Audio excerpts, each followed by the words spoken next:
What's up, guys? Chris Fluck here. Chris Fluck Podcast, episode 30. We're coming at you with a new book review. It's a new one, actually. Talking to Strangers, Malcolm Gladwell. Malcolm Gladwell is one of my favorite authors of all time. He's got some of the great books out there. We've got books like Blink. Blink is all about that. Those processes that go on in your brain in a blink of an eye. Those snap judgments, those snap decisions we make can go a long way. We could use them for the better or for the worse. Outliers. You know, they talk about a small town right by us, Roseto, Pennsylvania. What makes people live longer in that town compared to the national average? What makes them an outlier? What makes kids an outlier in certain sports? Things of that nature. Tipping point. What makes certain trends tip? Whether it's crime, all of a sudden crime has a huge rise and then a big fall. What makes that happen? Or he talks about those hush puppy shoes. I think they're shoes. I don't know how to classify them. But all of a sudden, these things were just here in popularity and sales, and then bam, they explode in the 90s. What caused that thing to tip? David and Goliath. Sometimes, his other book, David and Goliath is like, what looks like to be an advantage for the Goliath really is not. And then David, you know, what looks like a disadvantage in David's story, the dude was a sharpshooter with that thing. That fight, they didn't go hand-to-hand combat. He stayed at a distance and popped him with it. You know, it actually was a fight on his terms. Richard Branson is dyslexic. The guy that invented Virgin, the owner of Virgin, he used that to his advantage. So what we view as a disadvantage turned out to be an advantage for him. Just because it created that person that he is. What else did he write? What the Dog Saw, that's a compilation of some of his writings throughout the years, and article in like the New Yorker. Some of his favorite pieces are all lumped into that. And then lastly, Talking to Strangers is what we're going to talk about today. So what this book is about is it covers a wide variety of things. You know, things from CIA spies to Hitler, Jerry Sandusky, Montezuma, Larry Nassar, drinking in college in that Brock Turner case, police work, all kinds of stuff. I'm missing a bunch of things anyway. But anyway, we're going to be getting into them shortly. You know, what he's setting out to do, why are we so bad at judging character, judging certain situations? What makes human beings so bad at it? And also, on the flip side of that, why do we think that we're better at it than what we really are? And he has some scientific evidence here that kind of supports the fact that we're really crummy at it. And when you talk from an evolutionary standpoint, over time you would think that human beings, the stronger we are at assessing character in these situations, the more likely that we're going to survive and reproduce. But really, it hasn't hit us in that regard. So, survival of the fittest not working there, Darwin. What's up with that, brother? Anyhow, I think we're just going to start diving into this now. How many of you guys had that situation where you're on an airplane? You know, a couple years ago, I'm flying to California. I meet this guy. It's probably the antithesis of me, really. I'm a short, stocky dude. This guy was a tall, skinny Asian dude. Looked like an intellectual in the sense that he might be a college professor. He's reading a book that is probably scientific, journals, which if you ever see those things, they're not light reading. We'll say that. He's reading this on a plane, but I catch his one book was written by this author, Carol Dweck, and I just read something by her at the time. It was called Mindset. Mindset's about having a fixed mindset versus a growth mindset. You know, just how we view things and how we handle different situations, how we grow. So I started talking to him about that. He never read that book. He sounded enthusiastic about it, and I'm like, oh, wow. He tells me a few things, I tell him a few things. I don't even know what his name is. I don't know what he does for work. I don't even know where he's from, but we just start chatting. And Gladwell says, you know, sometimes the best conversations that we have allow the stranger to remain a stranger. That's how I felt after talking to this guy. That's how I felt after talking to a group of newlyweds coming back from Florida on an airplane. I didn't know them. They didn't know me. We didn't get into details. But at the end of these conversations I thought, man, these are some really cool and some really nice people. They're some great people. But really, for all I know, you know, that guy, that first guy I was talking to could have been Jerry Sandusky. And that couple that I talked about, they could have been kidnapping people for all I know while they were down in Florida. I didn't know that. I just took it as, I took what they said to me as truth. I believed what they said. I felt that they were good people, but really I had no clue. And that's what this is the type of stuff that Gladwell is going to try to dive into and talk about with this book. So, you know, he opens up this book talking about civilization and what society, how we know it now. Our modern world kind of kind of has been shaped and influenced by the meeting between Cortez and Montezuma, and I don't even know what year it was. So, you know, these two guys meet. Montezuma's got this huge kingdom down there in Mexico. Cortez is coming over from Spain. Spain's a superpower at the time, and they're just trying to expand their territory. So they have this meeting, right? Neither of these two understand each other's language. They're complete strangers. They don't even speak the same language. Cortez needs a translator. All right? Cortez says what he says in his language to this translator. This translator has to tell it to a different translator, and then that translator can tell it to Montezuma. So we have all these different lines of communications, and we have different degrees of the way that people communicate. And this is something we're going to be talking about a little bit later, and how these different degrees of communication, it's like that whisper down the alley thing, where Cortez could have said something to this guy. This guy could have just made one small change as he translated to the other guy. He could have made one small change as he translated it to Montezuma. Next thing you know, Montezuma's getting a different story. He's painting a different picture than what Cortez wanted him to paint. So, you know, as they communicate with each other, Montezuma's speech was not his surrender. Basically, Cortez took through communicating that Montezuma was going to surrender. But really, Montezuma accepted a Spanish surrender. So what happens next? All hell breaks loose. Massacre ensues. You know, Montezuma and his crew, they just can't keep up with the firepower. The Spanish bringing all kinds of, illness of the modern world, I guess you could say at the time. Civilized society illness. They end up giving, this tribe of warriors and their communities, you know, there's massacres, there's illness, all this other crap. They kind of get wiped out. All because of a miscommunication, according to Gladwell. And to be quite honest, I wouldn't be surprised if that's the case, because some stuff happens in the modern world that kind of follows that suit. So, you know, then he kind of introduces this first puzzle that he's trying to solve. Why can't we tell when the stranger in front of us is lying to our face? Some of the best people in the world, at least what we think are the best people in the world, are the CIA, right? The CIA, our American guys, have been duped, have been misled by intelligence in other countries over and over again for probably as long as the agency existed. So, you know, he starts diving into some of this, and it's like he says, going back to the book, if the CIA's best can be misled so completely so many times, then what does it say about the rest of us?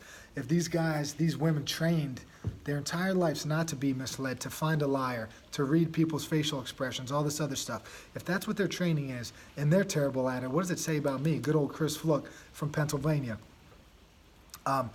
You know, and then he starts getting into some other topics here throughout history. You know, Neville Chamberlain, this poor man, not a poor man, he was a prime minister, Great Britain, 1930s. He goes into Germany in 1938, meets some man with a crazy mustache named Adolf Hitler.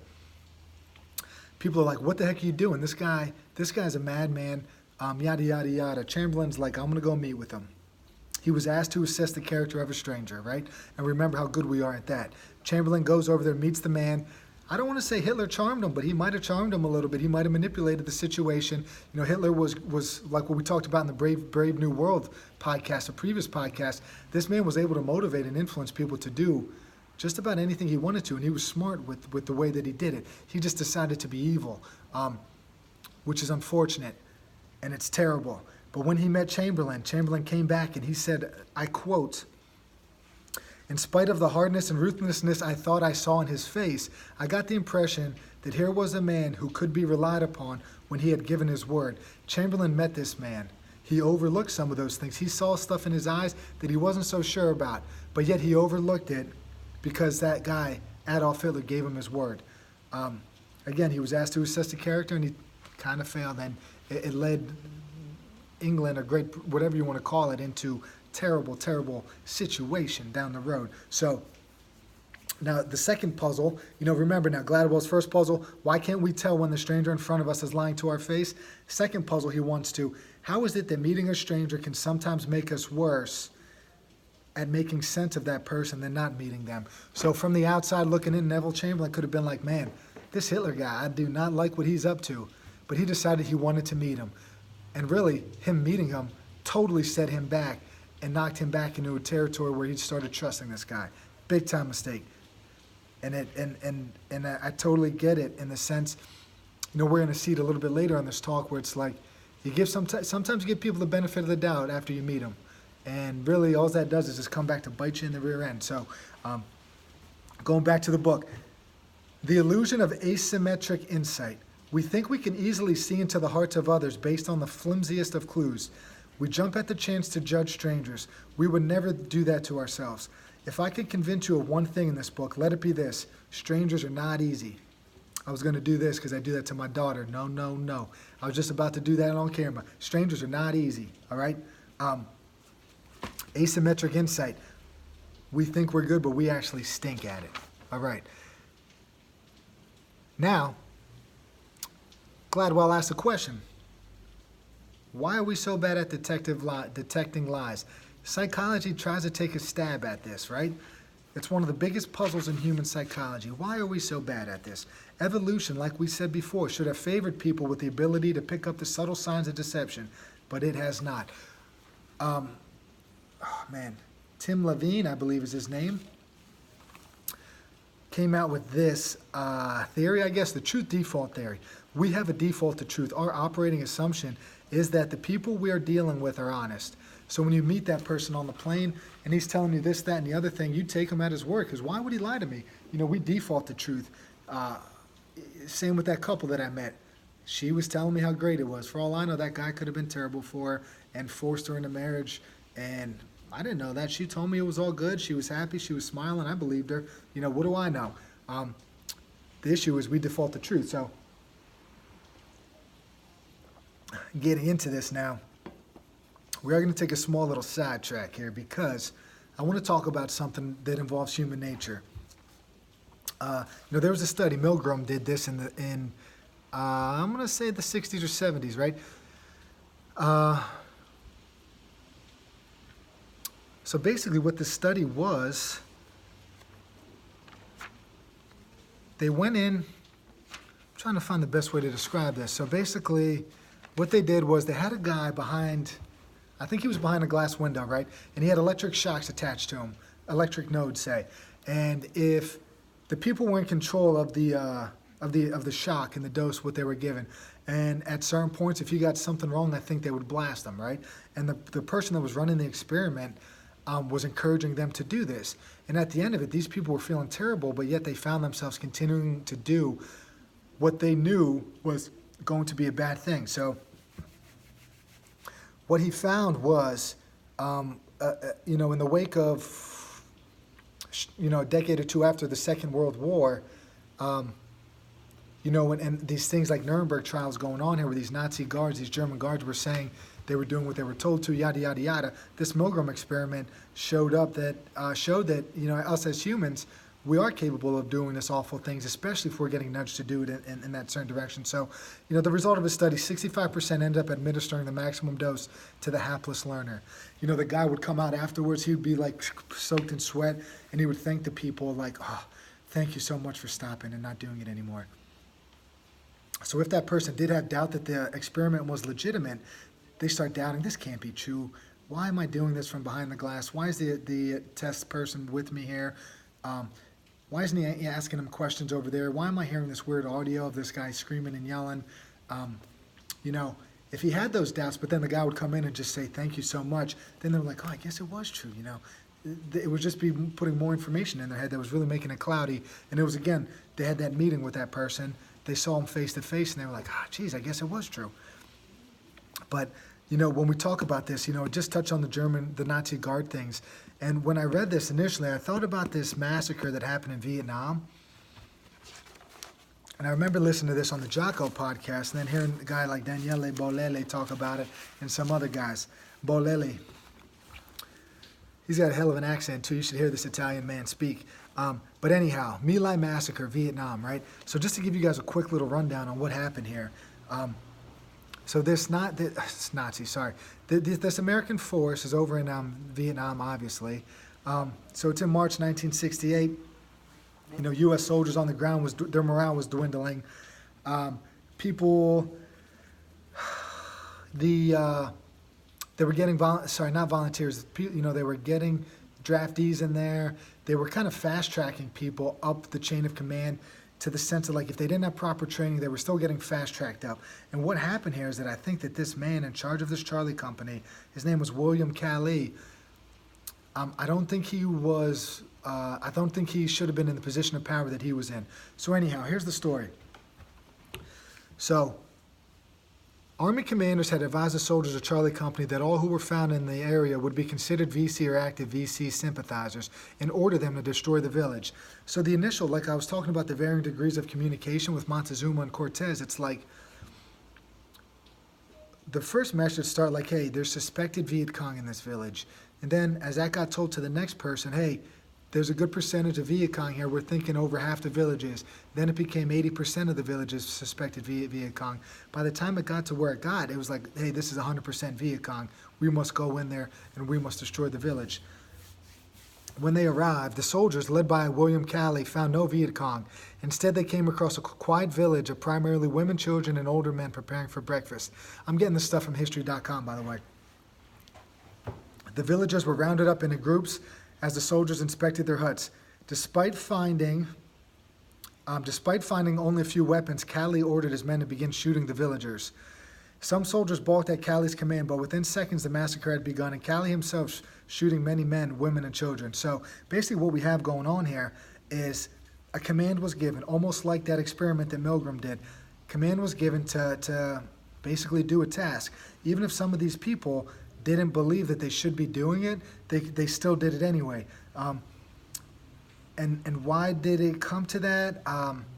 There's this whole thing about, herd behavior, trying to blend in, not wanting to speak out, being told the whole time, this is how we do things in Vietnam. This is how we do things. Over time, that stuff just kind of builds and builds and builds, and it escalates to a certain point where things get accepted when they shouldn't get accepted. When all it really might have taken was one person to step up and yell, stop. But meanwhile, this chaos ensued. People were shooting everywhere. People are yelling, screaming, Viet Cong this, Viet Cong that.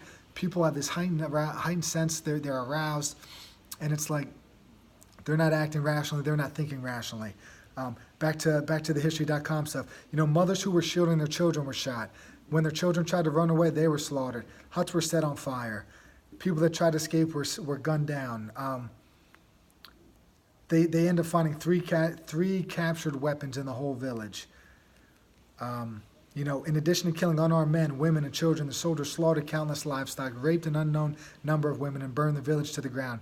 Calley was reported to having dragged dozens of people, including young children, into a ditch before executing them with a machine gun. Not a single shot was fired against the men of Charlie Company at My Lai. The My Lai massacre reportedly ended only after warrant officer Hugh Thompson, an Army helicopter pilot on reconnaissance mission, landed his aircraft between the soldiers and the retreating villagers and threatened to open fire if they continued their attacks. This is Thompson talking. We kept flying back and forth, and it didn't take very long until we started noticing the large number of bodies everywhere. Everywhere we'd look, we'd see bodies. These were infants, 2, 3, 4, 5-year-olds. All of these bodies just kind of sprayed everywhere. And, this man Thompson just decided we need to kind of intervene and step in. He was one of those guys that decided he had the moral courage to kind of step in front and say that this needs to stop. Old people that weren't even of age to be a soldier were getting destroyed. And then, 504 people ended up dead. Among the victims were 182 women, 17 of them were pregnant, and 173 children, including 56 infants. Think about this. These are American soldiers at Vietnam going into an area that they suspected was highly populated with the Viet Cong. And it went back to the whole thing where it's like they went into this village, they were told, it was communication again, they were told if there's people in this, it was market day in this town, where all civilians say we're going to be at market day, and if they weren't at market day, they're VC and they need to be gunned down. But this is more than just a couple rogue people. Like, all of these people weren't maniacs per se. They weren't evil people. They all weren't psychopaths.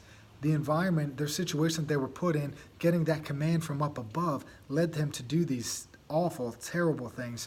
When you're talking about Jocko and talking about some of these other things, what it really comes down to is that human beings are easily influenced in either direction. I talked about it with Jordan Peterson. You're growing up in Nazi Germany. You're 30 years old. What are you going to do? You could be swayed to go either way. Leave the country or join the team that is kind of coming to power, right? As a human being, most of 100% of us would say, I would not be a Nazi. But if that were the case, then the Nazi party wouldn't have rose to what it did back in the day. Some of these human beings, everybody that joined that party weren't psychopaths. They weren't lunatics. They were just kind of molded into that. And these series of events that kind of led up to this massacre, and the series of events that led to the rise of that Nazi party, the poor economic conditions and all that other stuff that was going on, that's what led them to where they were. But we as human beings, again, we all have good intentions, but we need to have the moral courage to kind of act on those good intentions. And the way to do that is we need discipline. These soldiers didn't have discipline. Their willpower to say no, their integrity to step up, things of that, it wasn't existent at the time. And, I guess what it comes down to is that, I did hear a good story about this herd mentality in the sense that they talked about zebras. So humans, it could be an evolutionary thing in the sense that other animals kind of believe in this herd mentality. The zebra has these black and white stripes, and it doesn't blend in with anything in the environment. But the lion or the tiger, whoever is their main predator, has a hard time differentiating where the prey is because all of the zebras blend in together, and they can't tell. They don't know where to attack, and they get kind of confused by it. So, how they learned this, how these whatever evolutionary, whoever was studying this at the time, learned this was they put these little tags on the zebras. Then they realized all of those zebras were getting killed because the predators were able to differentiate, where that zebra was based off the tag they had because it stood out from the pack. So we always as humans even want to kind of be a part of the pack, and it's hard to have that moral courage to step out and just talk about doing the right thing. And that's kind of what happened here with this terrible story with the Vietnam. A lot of these people, they didn't have the discipline, they didn't have the proper education, and they didn't have the proper training. So to think that, like I said earlier, human beings default to truth, we could potentially default to savagery in these warlike situations unless we have the proper training, proper education, and the proper discipline. So it's not, Jocko and the guys that he was talking to, they asked the question, it's not how is it possible that this could happen, it is how hasn't it happened more often. And that comes with training, discipline, all that willpower, moral courage, stuff like that. This thing in Vietnam, this My Lai massacre, it ended literally by one man stepping in front of the line of fire and saying, stop. That's how it stopped. It could have had, the whole thing could have been stopped from the get-go, but nobody stepped up and said anything. And it's that built-up momentum, guys. We got to be careful with what's going on out there in the world right now. We just keep letting things go and go and go, or, stepping up and saying, this isn't acceptable, this isn't acceptable, this isn't acceptable. What's going to happen as this momentum keeps going? Things in this world, our modern-day life could change if we just continue to let things go in a certain direction. Whew. Bam, that's number one. That was our first little sidetrack. Getting back to the book now. So the Milgram experiment, there was that experimenter, the man in charge of it, telling these people, hey, give them the shock, give them the shock. Even if they were a little hesitant to it, they were told to do it, and they would blast this guy. Poor guy. Turns out it was all fake, and he was okay. But anyhow, important study in the sense of how we learn and understand human nature. All right, going back to the book. And going back to the truth default theory, we always have these doubts. Even these people in the experiment, like I said, they had their doubts whether or not that this study was valid. But those doubts just weren't enough to trigger them out of the truth default. They still believed it was real. So the important factor here is distinction between some doubts and enough doubts, because I think it is critical. And that is probably the number one most important thing I think I kind of got with this book was that distinction. Some doubts, enough doubts. You hear about all these stories, and we're going to talk about them. The Jerry Sandusky thing. There was a lot of people talking about it, but there just weren't enough. There just weren't enough to get people to kind of step in and do stuff, just going back to the books here, were there enough red flags to push you over the threshold of belief?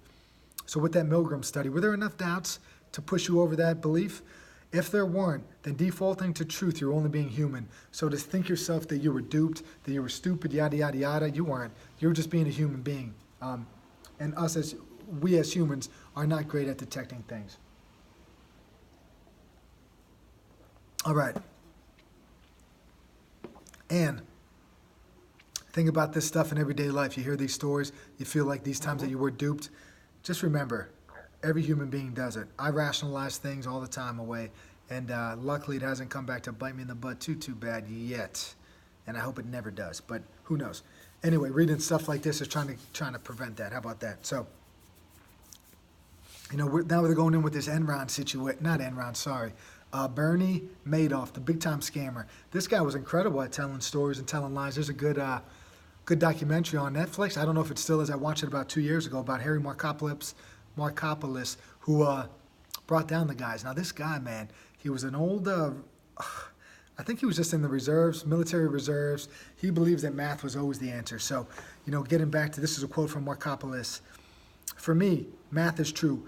I don't want to have a favorable opinion of somebody who glad hands me, because that could only negatively affect my case.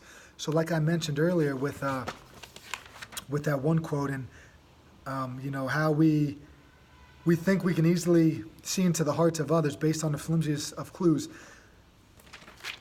A lot of people that met Bernie Madoff met him, shook his hand, and they kind of believed in what this man was selling. Incredible salesperson, I would say.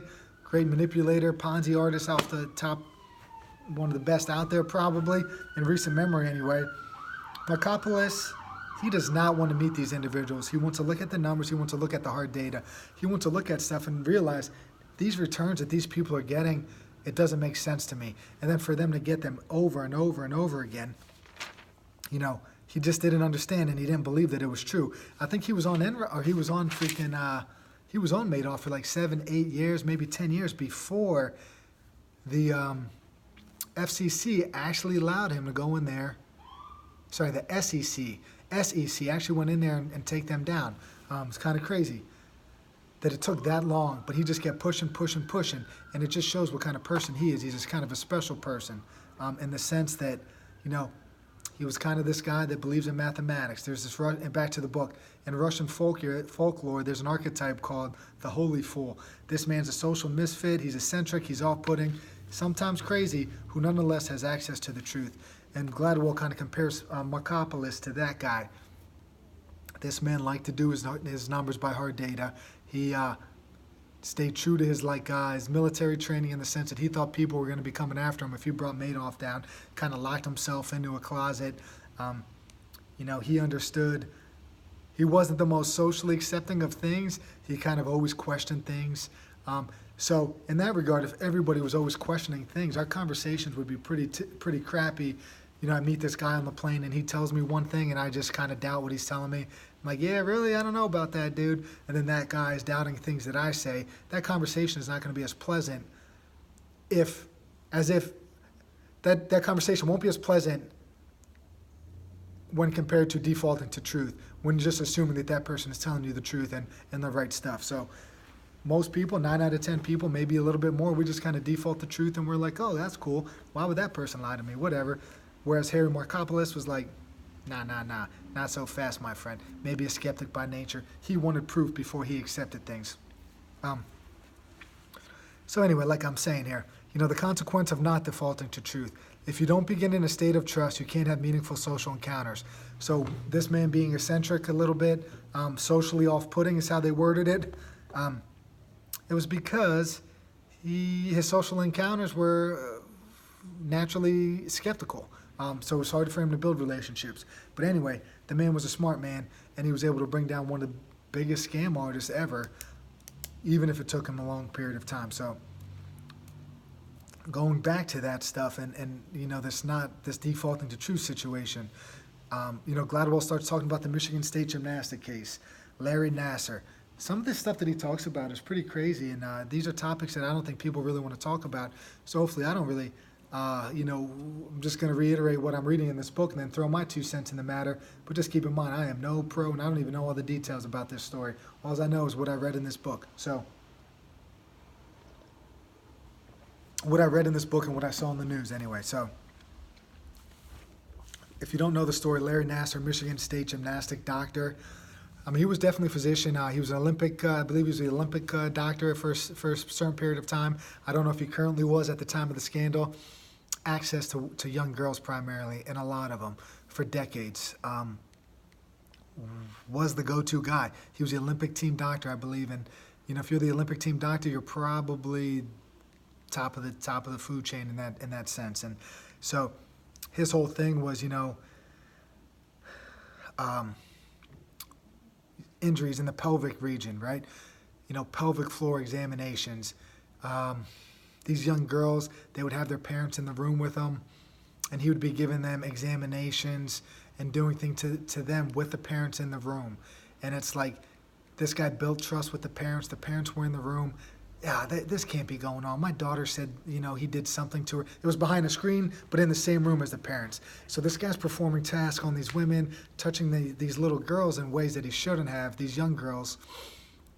And the girls would tell their parents would be like, oh, come on, we were in the room. So this guy had almost like this well-thought-out plan, well-thought-out scam. Hey, let's bring the parents in the room. I'll be able to do this, that, and the other thing. They won't question me, yada, yada, yada. And, over the course of, going back to the book, over the course of Nassar's career as a sexual predator, there were as many as 14 occasions in which people in positions of authority were warned that something was amiss with him.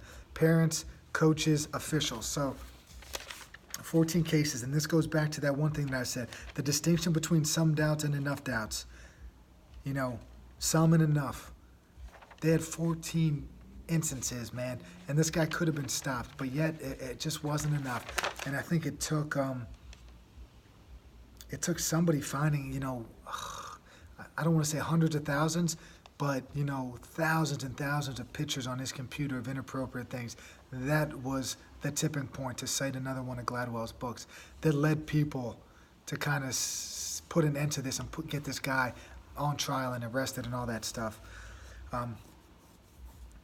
Defaulting to truth becomes an issue when we are forced to choose between two alternatives, one of which is likely and the other of which is impossible to imagine. Larry Nassar doing this stuff to all these girls, almost impossible to imagine in the gymnastic community. A lot of people, one of his victims even defended him until, up until almost, the time that he's getting sentenced. How? I don't know, but it just happened that way. And, it's impossible for us to imagine certain things, so yet we overlook these things, and it stinks. And it led to more young ladies getting touched, and more of them being assaulted sexually. It just stinks.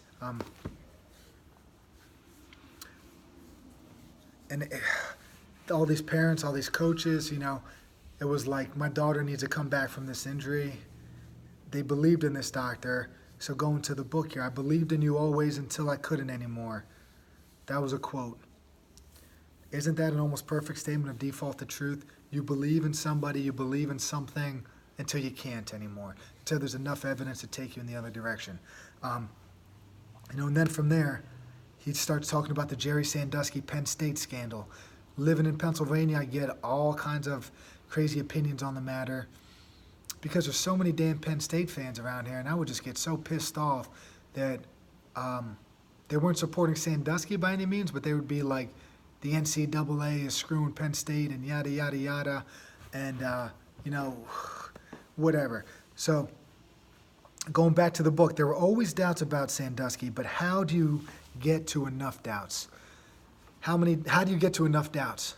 That's the big-time question. Tim Curley, administrator at Penn State, I thought Jerry had a boundary issue, a judgment issue that needed to be addressed. He thought there was some inappropriate stuff going on, but there were some doubts there, but not enough doubts to have him intervene and step in.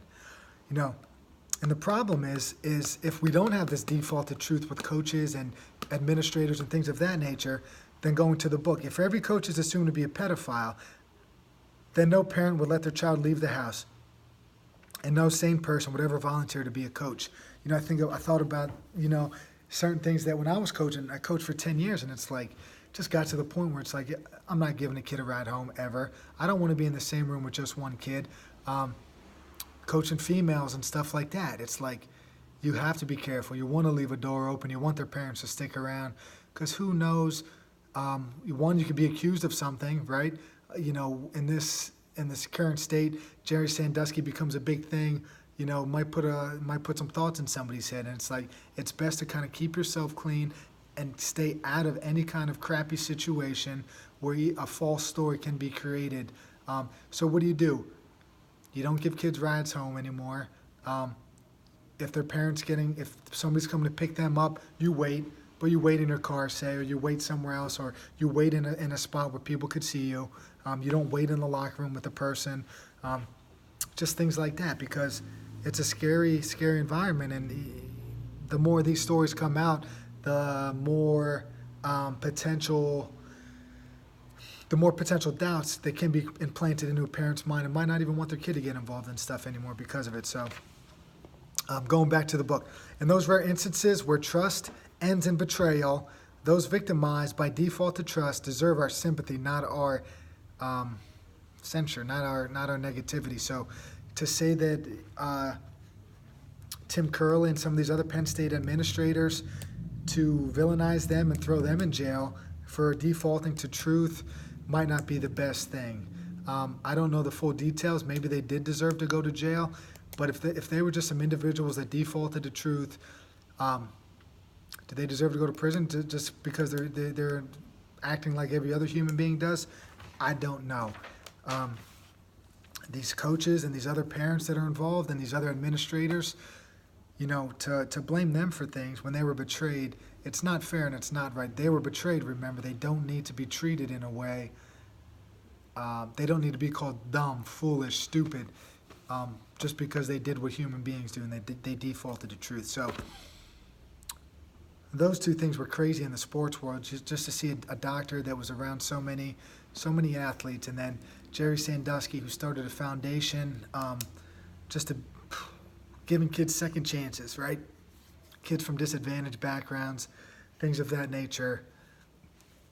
And for him to take advantage of that, and to take advantage of those kids, those kids that had trouble at home, those kids that might not have had somebody to go to even, that would believe them. Oh, Jerry would never do that. Jerry would never do that. No way, yada, yada, yada. You got a kid that might be living in a foster home, coming to you and telling you that this great college coach, a legend, thought so highly of in the area, is doing things to you. It's hard to sell that. It's hard for people to listen to you as a kid, and it stinks, and it's very unfortunate that it got to where it got to. All right. Transparency is next. He calls it in his book the Friends Fallacy, where Malcolm Gladwell said he could watch an episode of Friends, and based off of their facial expressions, he could know what's going on. He could see the shock and awe in Ross's face. He could see the laughter or the goofiness, and I think the dude's name was Joey's face, and he could see the sympathy and whoever Courtney Cox's character was, yada, yada. So, transparency, the Friends Fallacy. Back to the book. Transparency is a myth, an idea we've picked up from watching too much television and reading too many novels where the hero's jaw dropped with astonishment or eyes went wide with surprise. I am one that doesn't show a lot of emotion, so this one hits close to home with me, because no matter what happens, I kind of look like this all the time. So, I'm glad that he wrote about this, because it kind of makes me understand myself a little bit better. If you believe that back to the book, that the way a stranger looks and acts is a reliable clue to the way they feel, if you buy into the Friends Fallacy, then you're going to make mistakes. One mistake that he talked about is Amanda Knox, that murder case that happened in Italy. And she didn't act the way that people thought she should act. She was kind of goofy, she was kind of aloof. They went to the crime scene, she had the full outfit on, she put those rubber little booties over her shoes and was like, ta-da, when she had that on. That's not in their minds, the Italian police and whoever was investigating, they were like, whoa, that's not the way that somebody that's best friend just got murdered brutally would act. Anyway, all these other things. She was doing yoga, stretching in the police station while the two other people that were questioned were holding each other and crying and yada, yada, yada, or she was making out with her boyfriend in the police station. These are weird things to be doing. Believe me, I totally think they are weird. But just because she wasn't acting in the way that they wanted her or thought that she should be acting because her friend was murdered, led them to think that she was culpable for the crime, when really there was no DNA evidence, I think, that really linked her to being there. Crazy. So we tend to judge people's honesty based on their behavior. Going back to Amanda Knox.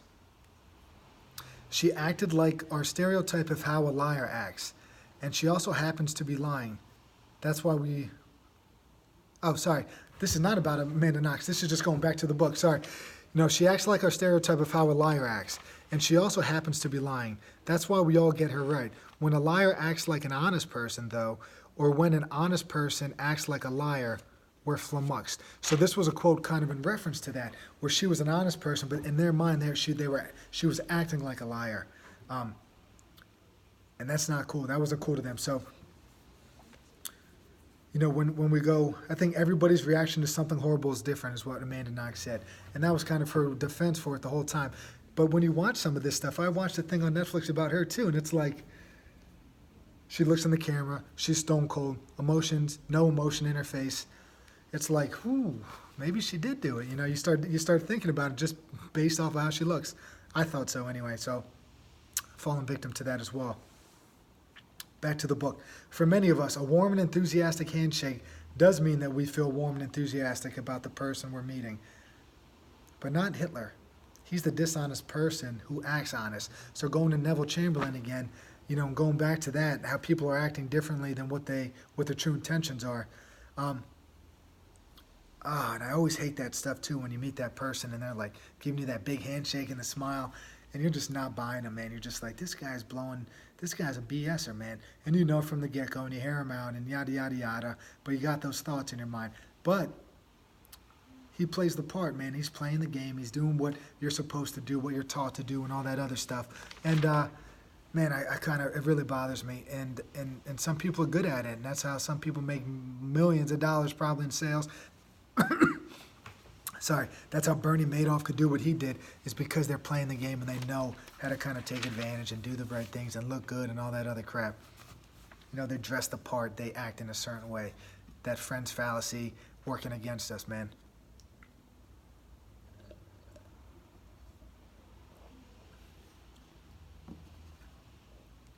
Back to the book. Now they start talking about people going to jail, people going to prison. Judges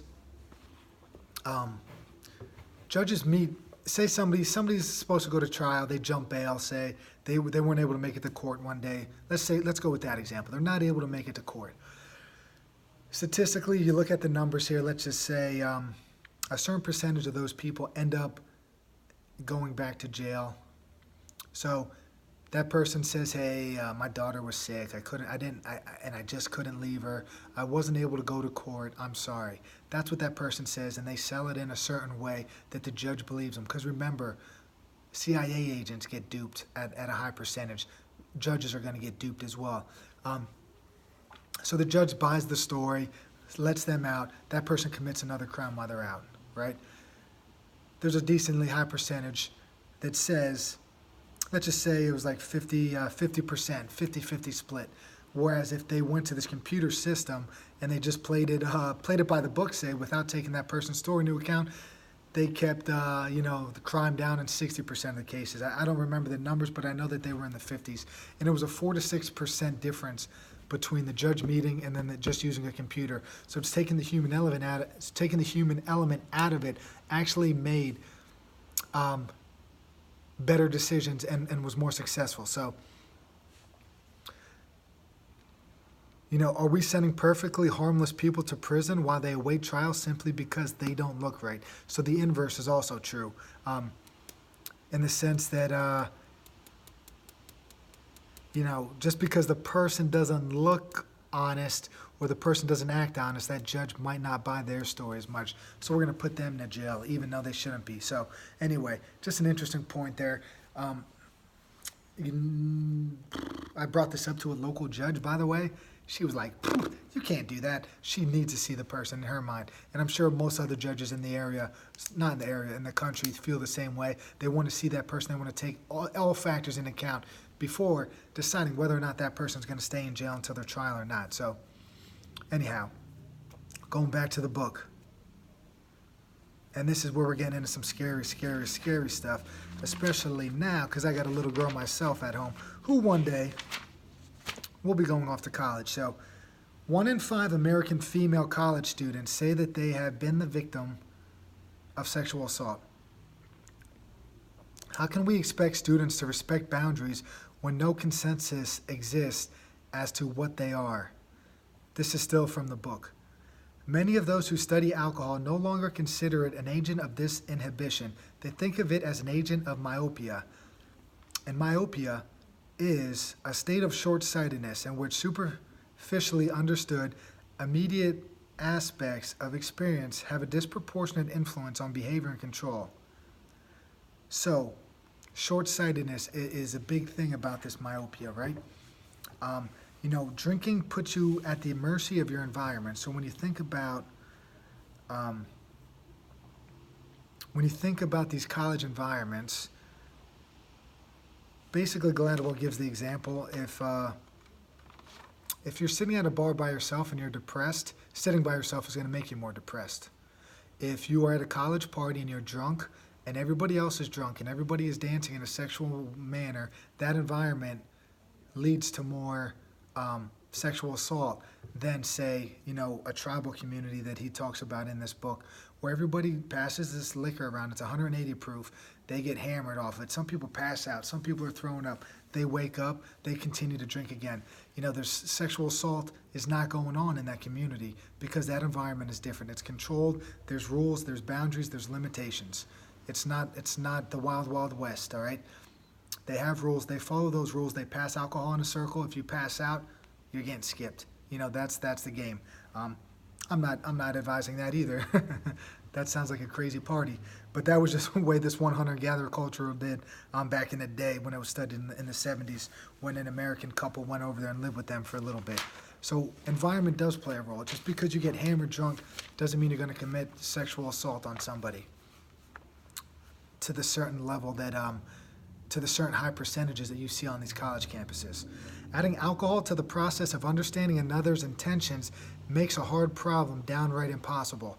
So we as human beings are terrible at reading strangers. So let's say I'm a guy at a party and this girl's telling me no, but I'm drunk. Remember that short-sightedness? Remember that myopia we talked about? I'm going to kind of forget that she's saying no and pushing me away. All because I'm drunk and I drank too much and I don't have the right sense. I don't have that right thought process going on right now. And the sad part is, this is both sides of the fence. This is a male and this is a female, both being equally as drunk, say. Back to the book, how can you determine consent when, at the moment of negotiation, both parties are so far from their true selves? People are getting so drunk. People are blacking out. I want to kind of talk about this a little bit. Blackout level, BAC of 0.5. The hippocampus in your brain shuts down entirely. You don't have the ability to recall anything that happened. How does somebody get to a 0.5? Sorry. Yeah, 0.5. This is off the charts. This is freaking hammered drunk. Slug in hard liquor, man. In a blackout state, drunks are like ciphers, moving through the world without retaining anything. They're totally blacked out. There's a guy that I know, he just is an alcoholic, man. He's in his 50s, and, he's had a conversation with somebody, and he was telling him straight up, he knew how much liquor he drank. He's like, there's a good chance I'm not even going to remember this conversation. He was wandering around, having normal conversations, but he knew from experience that he's probably not going to remember it because he hammered so much liquor that day, and his blood alcohol content got to a certain point that he just knew. Brain's not functioning. I'm not going to remember this stuff. So,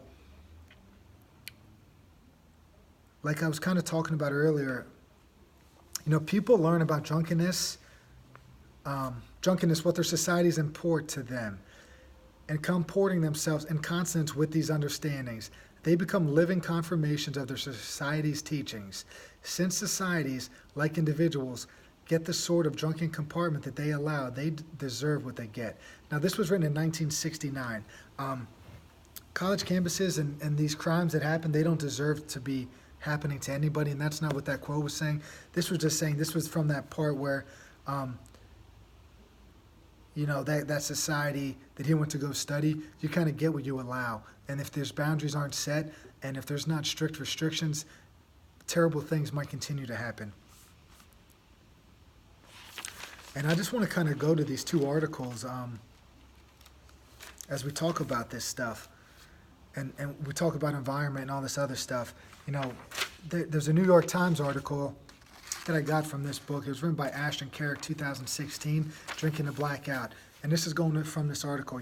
It's pretty stressful here during the week, so everyone tends to go pretty hard on the weekends. This is from a small elite, school up here in the Northeast.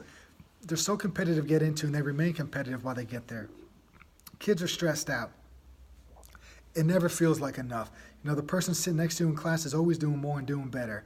It's why the suicide rate at some of these schools like Princeton and some of these other higher education institutions is higher. It's just the pressure, and these kids aren't able to handle it. So what happens? They let loose over the weekends, and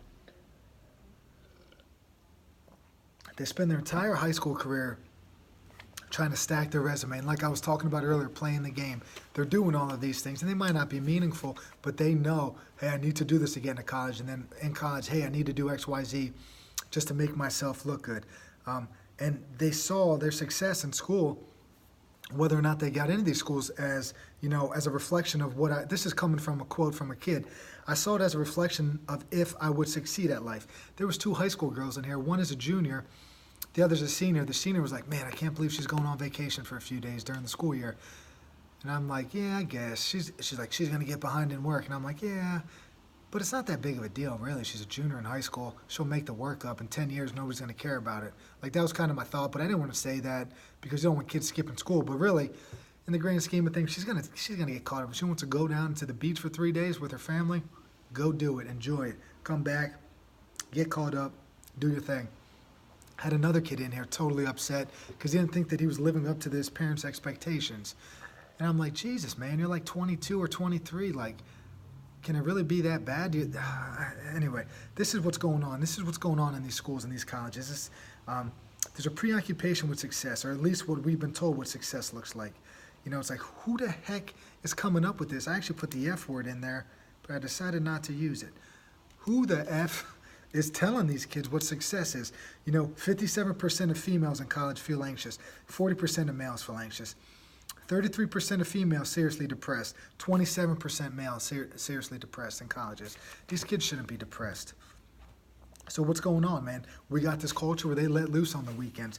And it's like, why not blackout? It's funny. You get to joke about it. So you joke about, so I wrote about this in my newsletter a few weeks ago. You joke about it. Oh, dude, he was so drunk, he doesn't remember what's going on. Ha ha ha. The more you do it, the more accepting it becomes. And now you have a culture, right?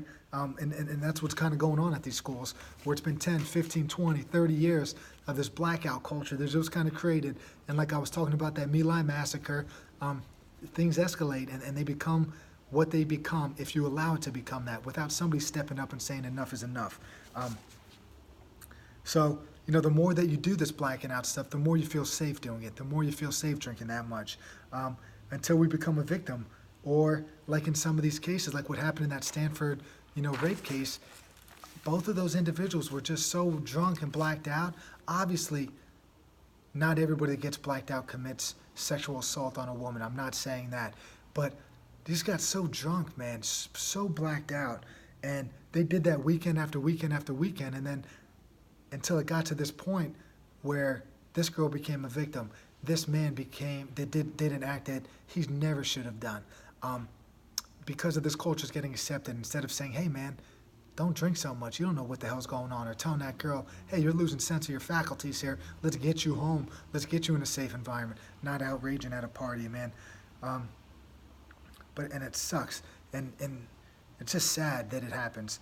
And blacking out becomes a way to avoid responsibility. So these kids say, oh, I don't remember, until you become a criminal, until you do an act. You can't tell the judge, hey, I don't remember throwing this freaking toilet seat through a window. I don't remember stealing this guy's car. You can't do that.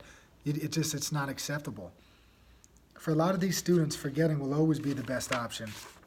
So they just feel, I'm going to black out. I'm not going to remember things. Who cares what happens? Oh, you saw it on the video. Oh, I was dancing on the table with my shirt off. That's awesome. Oh, man, I jumped off of this house into a pool. I went into this family's home, whatever. You know, all this crap that happens on college campuses, man. Brr, crazy. Another article from Slate, Emily Yoff, 2013. College women, stop getting drunk. Again, this article was cited in the Gladwell book, and this was written from a woman to women, right? Common denominator in some of these assaults, sexual assaults, is copious amounts of alcohol being consumed. 20% of college students are victims by the time they graduate. 80% of these incidences involve alcohol. And she says it, and I'm going to say it again just to make sure you're with me. Let's be clear. Perpetrators are the ones responsible and should be brought to justice. If you commit a crime, you can't just use alcohol as an excuse. I'm not saying that at all. But one way to avoid is to stay out of that environment. If anyone renders themselves defenseless, terrible things can be done to you. If you lose the ability to be responsible for yourself, you increase the chances of surrounding yourself with people who don't have your best interests at heart. You end up hanging out with people. You get hammered drunk. You're like, oh, dude, I'll go to this party with you guys. Next thing you know, you're not even with your friends anymore. You don't know these people. They're freaking beating people up. You're getting involved in this fight. Next thing you know, you push somebody off a curb, or you push somebody off of a porch. They smack their head on the curb. They're freaking bleeding out of their brain. They're in intensive care. And you were just out drinking one night, you know. Next thing you know, you're in prison for 25 years because you killed somebody because you're drunk and stuff like that. Now I'm getting heated. You know, Ann Coughlin, University of Virginia School of Law professor, don't make yourself vulnerable to the point of losing your cognitive faculties. Kids, don't lose your cognitive faculties, man. It's not cool. It's not cool to get blacked out. Most sexual assaults occur after voluntary consumption of alcohol. Voluntary consumption. It's not these date rape drugs that are causing this stuff at a high rate. You know, 80% of sexual assaults involve alcohol. Voluntary, right? If I had a son, from the article on Slate, if I had a son, I'd tell him that it's in his self-interest not to be the drunken frat boy who finds himself accused of rape. You know, back when I was in college, they were like, you can't give consent. No consent is given. You know, they teach you this in a seminar, say, it's like, you can't give consent if you're drunk. They're saying this from a female perspective. And the thought was always like, what about from the male perspective, you know? He's just a role player in it, I guess. But in order to avoid that, that individual male cannot allow himself to get so drunk that he can't make a great decision and understand that this girl's probably a little bit too drunk and I shouldn't be doing that. Back to the article. There's not a line showing that the victim was too intoxicated to consent. How to distinguish sexual assault from drunken sex. That's a problem that goes on. You know, who's in charge of this stuff? And another issue too, and I know people, man, I know guys that did this in college. You know, the predator takes advantage. There'd be, say, some guys on the wrestling team that were cutting weight. They were still going out trying to pick up girls because they just knew, I'm going to be sober. Some of these girls are going to be intoxicated. Maybe I'll try to get with them, man. And I saw stuff like that happen. And you knew guys did that stuff. And now it makes me wonder what the hell these guys are doing now and if they're still playing that same game or not. But the predator takes advantage of this stuff. The sexual predator will take advantage of a drunk girl. And, you know, it's happening at alarming rates. 1 in 5 college girls, guys. 1 in 5 college girls, sexual assault, man. We're going back to the book. And, you know, we're just switching it up a little bit here. You know, sleep deprivation. You talk about these CIA agents and stuff and witnesses and all this other crap going on. They use these tactics to get people to talk, and these tactics weren't always the best tactics, say. So trying to get information out of somebody who you are sleep depriving is sort of like trying to get a better signal out of a radio that you are smashing with a sledgehammer. It makes no sense. You know, you start sleep depriving somebody, you're messing with their cognitive faculties, they're going to start saying whatever you want them to say, but it might not be accurate and it might not be true. Back to the book. We need to accept that the search to understand a stranger has real limits. We will never know the whole truth. The right way to talk to strangers is with caution and humility. Caution, humility, guys. Be humble. Be cautious of what you're saying. Don't doubt what they're saying. Don't be a skeptic of everything that you hear, but just be cautious and understand that there's people out there that might do some harm to you and might not be the best for you. So be careful. And then he gets into some of these, he talks about crime, he talks about suicide, right? And the coupling, those two things, being heavily influenced by their environment. He talks about Sylvia Plath and some other poets that committed suicide. Now, Sylvia, I think at the moment of her suicide, she lived in London, and they had these gas lines that heated their oven, right? Suicide rates were high, and the women would basically gas themselves to death, basically crank the oven on, kind of put their head in there, breathe in or keep the thing open and just breathe in those toxic fumes and die, fall asleep, eventually die of poisoning. The moment that country undertook new gas and they got rid of all those lines, the suicide rates went down big time. So coupling is the idea that behaviors are linked to very specific circumstances and conditions. Somebody that's suicidal might not kill themselves if they're taken out of that environment where they have access to that oven, say, or those toxic gases.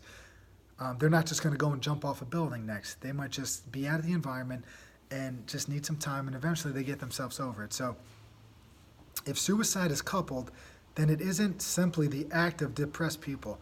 It's the act of depressed people at a particular moment of extreme vulnerability and in combination with a particular readily available lethal means. That's what happened to Sylvia Plath and some other people in London, I believe.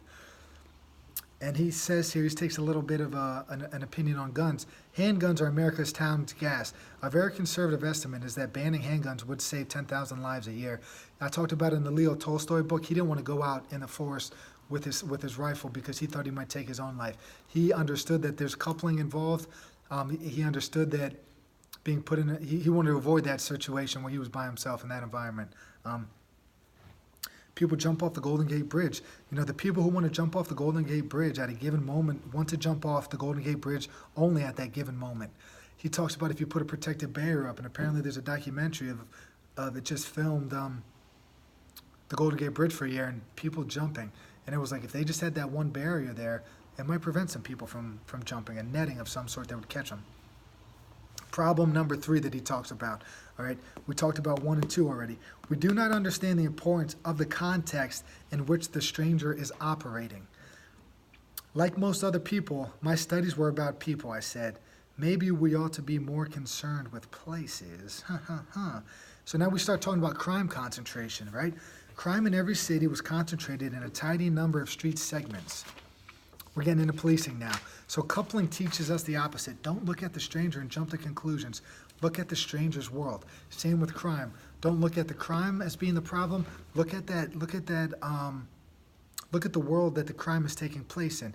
He talked about prostitutes, where if they crack down on a prostitute's area, that prostitute might stop doing that work. She's not going to move 14 blocks away or 7 blocks away and go into some other territory where there's already prostitutes there and working with total strangers that she never met before. So cleaning up that environment would prevent some prostitutes from continuing that line of work. Taking away the gas lines in London would prevent suicides, and it did prevent suicides. So changing that a little bit. If crime is concentrated to a few % of the city streets, why the hell are you wasting resources everywhere else?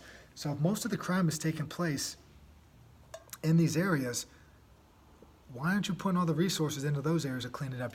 Because, like I said about the prostitute, those criminals aren't just going to go in other territories and start doing the same stuff. Some of them will, obviously, but not all of them. Once you change that environment that they're comfortable in, the crime is going to go down and it's going to stay down. Don't get me wrong, criminals, there's always those psychopaths and these other criminals that they're just going to always be hustling and doing illegal things, but you could really crack down on those fringe players, those people that aren't so sure that they want to be living that lifestyle. So, what do? You patrol aggressively in those areas where the crime is concentrated. The key point is where crime is concentrated. You don't aggressively patrol every street and every block because it's going to make the people feel like they're being harassed by the police and all this other stuff. You patrol aggressively in areas that need to be patrolled aggressively, those high crime areas. You don't do it in the streets here where I grew up in Hellertown, where there's not much stuff going on. You can't treat Hellertown the same way you would treat Allentown, say. If you're familiar with the Lehigh Valley, they're almost two different worlds in terms of crime that's being committed.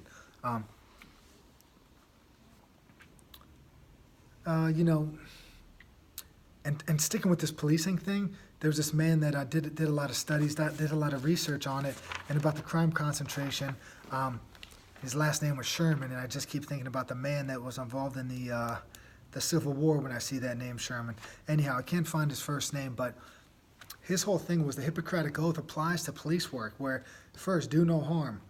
You know, you don't want to be aggressively patrolling in areas that you don't want to be. You don't want disgruntled members of your community.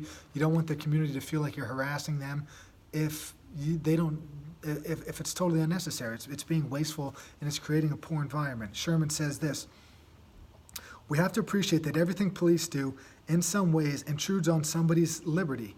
It's also about having a sweet spot of just enough intrusion on liberty and not an inch, not an iota more. Obviously, there's going to be some liberty infringed upon, but you can't take advantage of that, and you can't take it to that next level. You can't let it escalate like it escalated in My Lai and some of these other cases.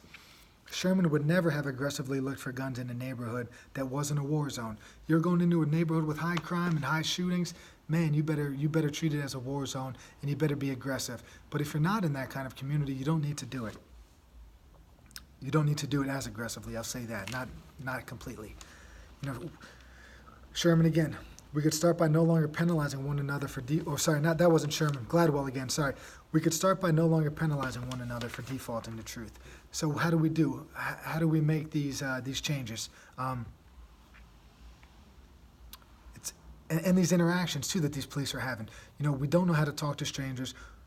What do we do when things go awry with strangers? We blame the stranger. So when things are getting weird, he talks about this instance with Sandra Bland. Police officer goes up, casual stop. Next thing you know, she lights up a cigarette. He asks her to put it out. She says no. A normal conversation, a normal traffic stop goes completely haywire. He ends up dragging Sandra Bland out of the car. She goes to jail, kills herself in jail 3 days later. Now, this cop in this town was in a neighborhood that it wasn't the highly, the crime concentration in that area was low. It wasn't a lot going on. He saw the woman come through town with out-of-state plates. Maybe he thought she was running drugs or something. It was down in Texas. She was African American. He was white. Could have been a racial thing involved in that. She had out-of-state plates, like I said. She was leaving a university that she just got hired, so she may have rolled the stop sign on the university, so technically I don't think he was going onto that campus to pull anybody over, but he followed her on the highway. He gets up behind her, he drives fast behind her, she switches lanes. She doesn't put a turn signal on. He pulls her over for that. She says, "Officer, you know, you came up fast on me, I just wanted to get out of your way, yada, yada, yada." He didn't care. All of these little factors that played a role in his decision-making. Like I talked about My Lai. I talked about, you know, the circumstances that led up to that massacre. All these circumstances in his mind, created in his mind, and his training where they were telling him how we need to crack down on this, that, and the other thing, led to him to make some decisions that ultimately led to him jailing this woman, which ultimately led her to kill herself in that prison. Not to blame this officer for her hanging herself, but it was just the way that these things happen. It was an interaction with a stranger,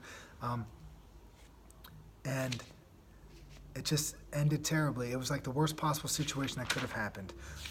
All of this stuff, guys, talking to strangers, man, I touched on a bunch of stuff. I want to reiterate a few things, all right?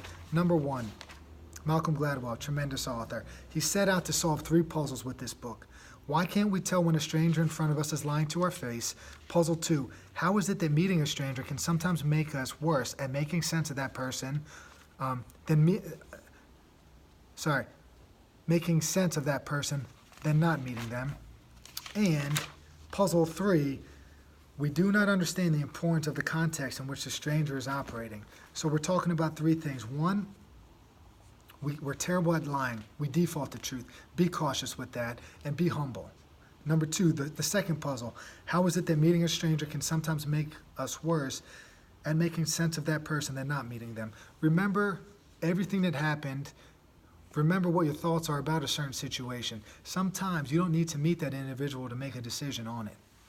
Number 3, we do not understand the importance of the context in which a stranger is operating. Environment's important.